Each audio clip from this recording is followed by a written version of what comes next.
Politics ఛానల్కి స్వాగతం. జై శ్రీరామ్, హర్ హర్ మహాదేవ్. మా కంటెంట్ నచ్చినట్టయితే లైక్ చేయండి, షేర్ చేయండి, అలాగే సబ్స్క్రైబ్ చేయడం మర్చిపోకండి. పక్కనే ఉన్న బెల్ ఐకన్ కూడా నొక్కండి. వాళ్ళ కంటెంట్ ఏంటంటే వెస్ట్ బెంగాల్, దాన్ని ఎవరు రక్షిస్తారు? వెస్ట్ బెంగాల్ని మోదీ గారు ఏం చేయరా? అక్కడ అరాచకం లెఫ్ట్, రైట్ అండ్ సెంటర్లో జరుగుతుంది. ఎవడు పడితే వాడు ముస్లిమ్స్, హిందూస్ మీద వాళ్ళ ఇష్టానుసారం అరాచకం చేస్తున్నారు. అంటే నాన్ టీఎంసీ బీజేపీ వాళ్ళ మీద కానీ, ఉమెన్ మీద కానీ వాళ్ళ ఇష్టారాజ్యం.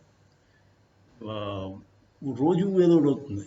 ఈ మధ్యకాలంలో బాగా హైలైట్లో వచ్చింది ఒక ఆవిడనే ఒక కపుల్, ఒక కుర్రాడు, ఒక ఆవిడ, వాళ్ళిద్దరిని రోడ్డు మీద కర్రలతో బాధారు.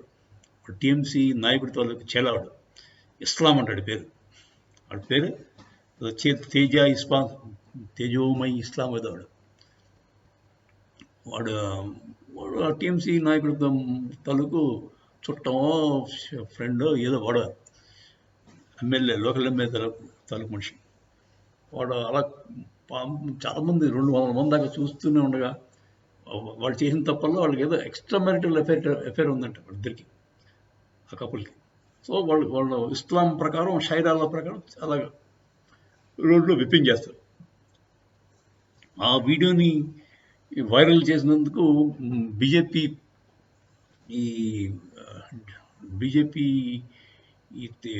కార్యకర్త, ఆయన పేరు అమిత్ మాల్వియా, ఆయనకి ఎఫ్ఐఆర్ జారీ చేశారు. ఎఫ్ఐఆర్ ఎవరి దగ్గర చేయించారు? ఆ విక్టిమ్ చేత. ఎవరైతే దెబ్బలు తిందో ఆవిడే ఎఫ్ఐఆర్ పెట్టింది అమిత్ మాల్వియా మీద. ఎందుకంటే ఆవిడ పర్మిషన్ లేకుండా అలాంటి వీడియోలు బయటికి వైరల్ చేశాడు. అది వాళ్ళు ఏదో ఒత్తిడి చెప్పి భయపెట్టింటారు, ఎలా ఉంటావో చూస్తామని చెప్తుంటారు. దాంతో భయపడిపోయి కేసు పెట్టింది. ఇదండి. ఇలా ఉండగా సుప్రీంకోర్టు సిబిఐ ఎంటర్ అవడానికి వీలు అని చెప్పి ఒక రూలింగ్ ఇచ్చింది. అంటే సిబిఐ ఎంటర్ అవడానికి వీలని చెప్పి వాళ్ళు కేసు పెట్టారు. మమతా బెనర్జీ వాళ్ళు, టీఎంసీ వాళ్ళు. అది సుప్రీంకోర్టులో ఉంది. దాన్ని మెల్లమెల్లగా వీళ్ళు ముందు స్టే ఇచ్చింది. తర్వాత ఏమో అలా వాయిదాలు వేసుకుంటూ పోతాను. అంటే సుప్రీంకోర్టు కూడా టీఎంసీ గూన్స్కి భయపడుతోందా? మమతా బెనర్జీ అంటే భయమా, లేక మరి ఇంకేదన్నా మభ్య పెట్టారా? జడ్జిలు కూడా they are not above board అని చెప్పుకోవాలా. వాళ్ళకి కావాల్సిన వాళ్ళు ఇస్తే మీకు కావాల్సినట్టు వాళ్ళు జడ్జిమెంట్ ఇస్తారని అందరికీ తెలిసిన విషయం. అది బయటికి చెప్పుకోకూడదు. ఎందుకంటే వాళ్ళకి కోపం వస్తే కంటెంప్ట్ ఆఫ్ కోర్టు కింద యాక్షన్ తీసుకోవచ్చు మన మీద. ఒక టెర్రరిస్ట్ని ఉరి ఆపడానికి రాత్రిపూట తెలిసిన కోర్టులో ఇలాంటి అత్యాచారాలు జరుగుతుంటే ఏం మాట్లాడాలండి? నిమ్మకి నీరెట్టినట్టు హ్యాపీగా ఉంటాడు. సరే, ఇవన్నీ ఇలా ఉండగా మరి మోదీ ఏం చేస్తున్నాడు? అసలు మోదీ ముసలిడు అయిపోయామని నా ఉద్దేశం అండి. I think Modi should step down. Yogi ఆదిత్యనాథ్కి ఇవ్వమనండి. ఒక్క 6 నెలలు చాలండి. ఒక్క 6 నెలలు, 6 months. మమతా బెనర్జీ వెస్ట్ బెంగాల్ని లైన్లో తీసుకొస్తాడు, పంజాబ్ని లైన్లో తీసుకొస్తాడు. అలాంటి కరుడ మనిషి కావాలండి మనకి. ఎందుకంటే ఈ అపాలజెటిక్ పీపుల్ వీళ్ళు అంటే కాంగ్రెస్ కంటే అర్థానంగా ఉన్నారంట. బీజేపీని ఏదో మనం హిందువులు ఏదో ఓడపడి చేస్తారు అనుకున్నాం, కానీ ఫుల్ సత్తా ఉన్నప్పుడు ఏం పీకలేకపోయారు. ఇప్పుడేం పీకుతారండి?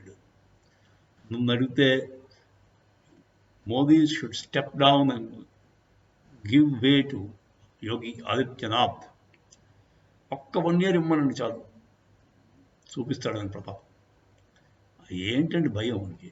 ఎమర్జెన్సీ డిక్లేర్ చేయమనండి. ఎమర్జెన్సీ తప్పేం లేదండి. ఇందులో నుంచి వచ్చింది. అలాగే ఇట్ ఈజ్ అన్ ఎమర్జెన్సీ. ప్రస్తుతం ఉన్నది సిచ్యువేషన్ ఎమర్జెన్సీ సిచ్యువేషన్. ఎక్కడ పడితే అక్కడ అరాచకాలు.